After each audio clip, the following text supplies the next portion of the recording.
Mission mafia को मिट्टी में मिला देंगे।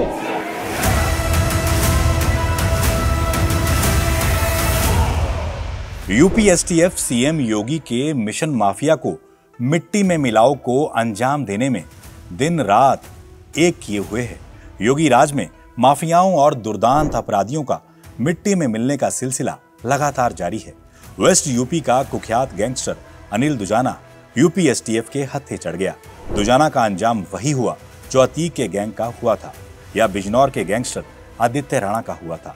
विरोधी भले ही माफिया के मजहब की शिनाख्त करने में लगे हों, लेकिन योगी सरकार सिर्फ जुर्म का इतिहास देखकर माफियाओं का मुकद्दर तय करती है।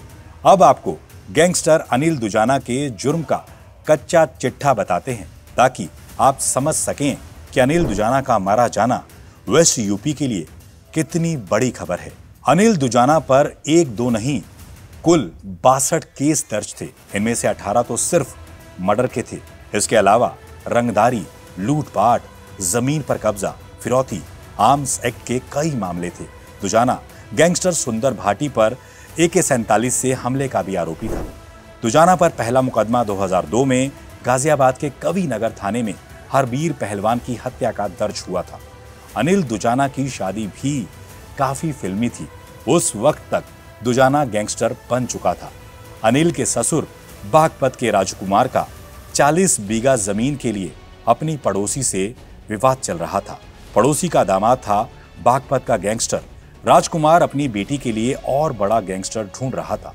इस तरह अनिल दुजाना की शादी किसी बॉलीवुड फिल्म की स्क्रिप्ट से कम नहीं थी। उसकी शादी भी कोर्ट में हुई जब एक मामले की पेशी के लिए उसे ले जाया गया। दुल्हन की ड्रेस में उसकी पत्नी पूजा कोर्ट में पहुंची। दोनों ने एक दूसरे को अंगूठी पहनाई और सगाई के गवाह बने कोर्ट के वकील, जज और बाकी अपराधी। शादी हुई 2 साल बाद 2021 में जब दुजाना जमानत पर बाहर आया। जुर्म से दुजाना का रिश्ता बचपन से ही था। बचपन में उसका हीरो था सुंदर डाकू। अनिल का गांव बादलपुर का दुजाना गांव पहले सुंदर डाकू के कारण बदनाम था। सुंदर डाकू ने एक वक्त तत्कालीन प्रधानमंत्री इंदिरा गांधी को जान से मारने की धमकी तक दे दी थी। अनिल दुजाना ने जुर्म की दुनिया की शुरुआत हाईवे पर गाड़ियों को लूटने से की थी। गाड़ी लूट में कई बार उसने हत्या को भी अंजाम दिया। गैंगस्टर सुंदर भाटी से अदावत के कारण गैंग वॉर में कई जानें जा चुकी हैं, जिनमें अनिल दुजाना का भाई जय भगवान भी शामिल था। अनिल दुजाना कुछ दिन पहले ही जमानत पर दिल्ली की तिहाड़ जेल से बाहर आया था।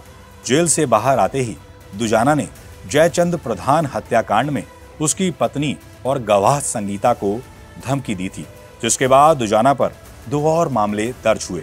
नोएडा पुलिस और यूपी एसटीएफ अनिल दुजाना की गिरफ्तारी के लिए लगातार छापेमारी कर रही थी।